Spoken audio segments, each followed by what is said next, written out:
કેમ છો બધા? મજામાં છો ને? આજે આપણે નાના મોટા બધાને ભાવે ને એવા ગાર્લિક પોટેટો બાઇટ્સ બનાવીશું.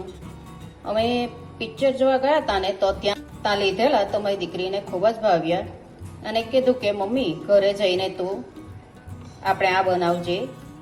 હવે બાળકોની પરીક્ષા પણ પતી ગઈ છે અને વેકેશન પડી ગયું છે, તો આ રીતે તમે બનાવીને 2 મહિના સુધી ડીપ ફ્રીઝમાં મૂકી રાખવાનું અને કાઢીને બાળકોને ગરમ ગરમ તળીને આપવાનું. બહારના ફ્રોઝન મળે એના કરતાં ટેસ્ટી લાગે છે. ચાલો આપણે બનાવીએ.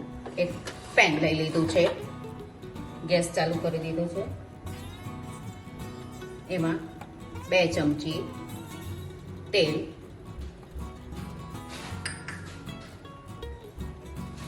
તેલ ગરમ થાય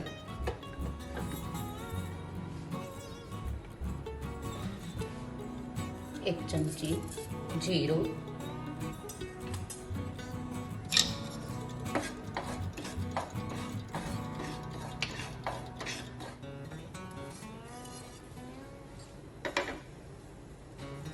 ઝીણું કાપેલું આ રીતે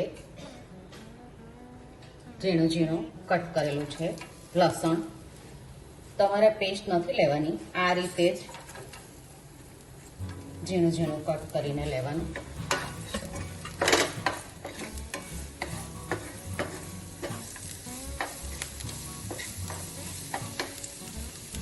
એક લીલા મરચાંને પણ ઝીણું ઝીણું કાપી લીધું છે. તમારે નહીં લેવું હોય ને તો પણ કંઈ નહીં.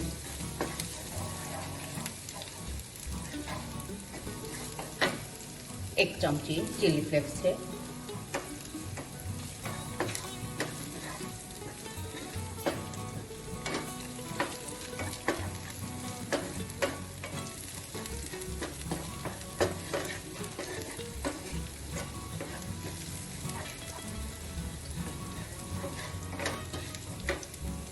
ઓરેગાનો 1 મોટી ચમચી છે. તમારે કોઈ પણ સિઝલિંગ લઈ શકો.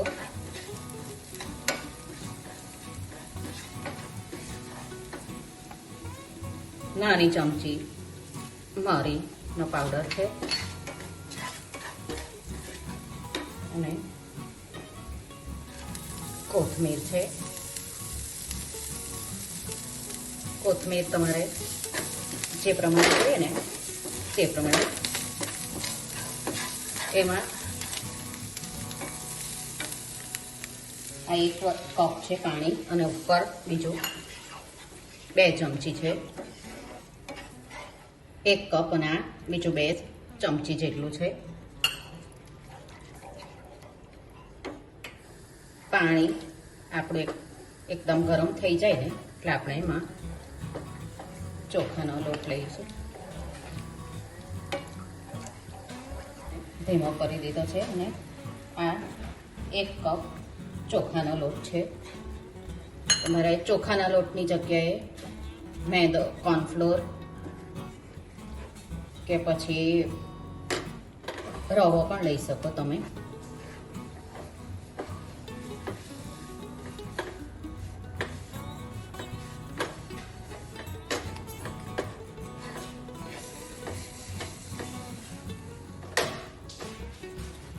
બધું એકદમ સરસ મિક્સ થઈ ગયું છે.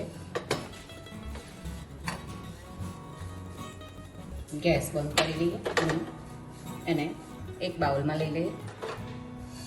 બાઉલમાં આપણે ઠંડુ થવા દઈશું. 4 બટાકા લઈ લીધા છે અને બાફી લીધા છે. વધારે પડતા એને નથી બાફવાના, ઓવરકુક નથી કરવાના આપણે. આ રીતે તમે મેશ કરીને પણ લઈ શકો બધા બટાકાને.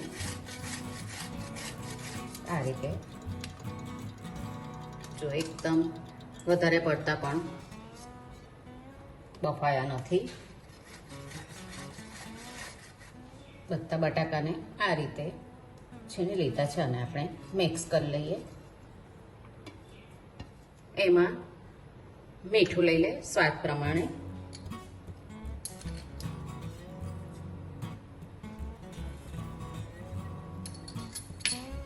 1 ચમચી લીધું છે મેં, અને એક આપણે ચીઝ લઈને છીણ લઈએ. તમે કોઈ પણ ચીઝ લઈ શકો. મેં પ્રોસેસ ચીઝ લીધી છે. ચીઝ નાખવાથી એનું અંદરથી ક્રીમી લાગશે અને બાળકોને ખૂબ જ ભાવે. આ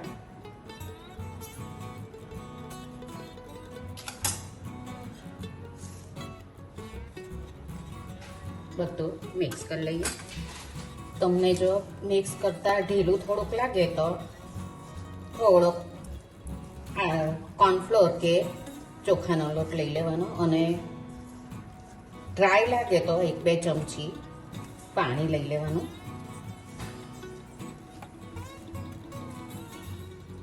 જો એકદમ સરસ આપણું ડો જેવું થઈ ગયું છે.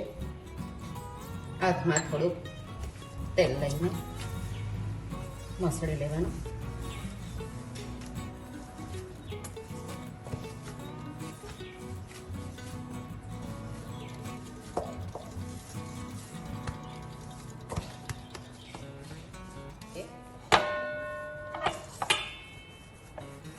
એને રોલ કરી દેવાનું અને ચપ્પુથી નાના નાના કાપી લઈએ. એને અડધો ઇંચના કાપી લેવાના. જો આ રીતે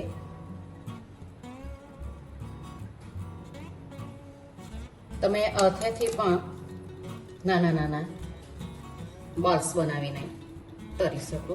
તમારે જે શેપ આપવો હોય ને આ રીતે નાના બોલ્સ બનાવીને પણ કરી લેવાય.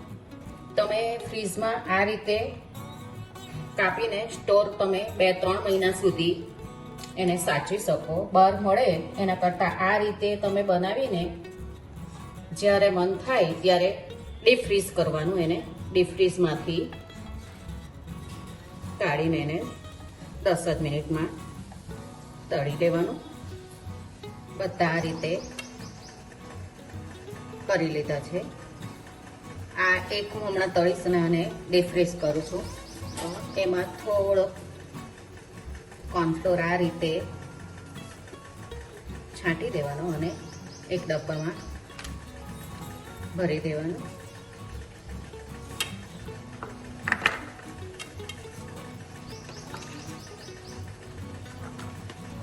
ઉપર કોર્નફ્લોર નાખ્યો છે ને એટલે જરાક પણ ચોંટશે નહીં. તેલ ગરમ કરવા મૂકી દીધું છે. બરાબર ગરમ થવા દેવાનું.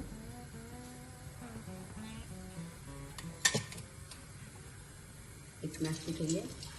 તેલ એકદમ ગરમ થઈ ગયું છે.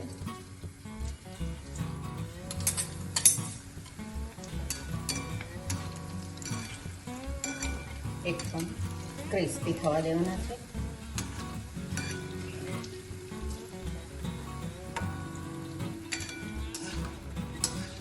ઉપર એકદમ આવી ગયા છે અને આ રીતે એકદમ ગોલ્ડન બની ગયા છે.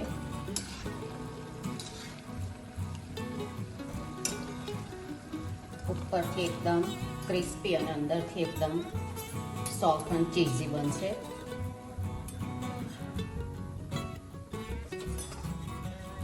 આ રીતે કાઢી લેવાના.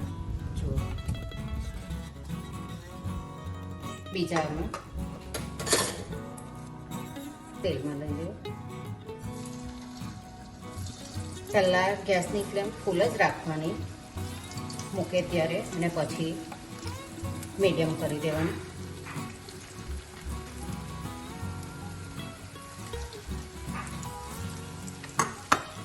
બધા ગાર્લિક પોટેટો બાઈટ તળાઈ ગયા છે. જો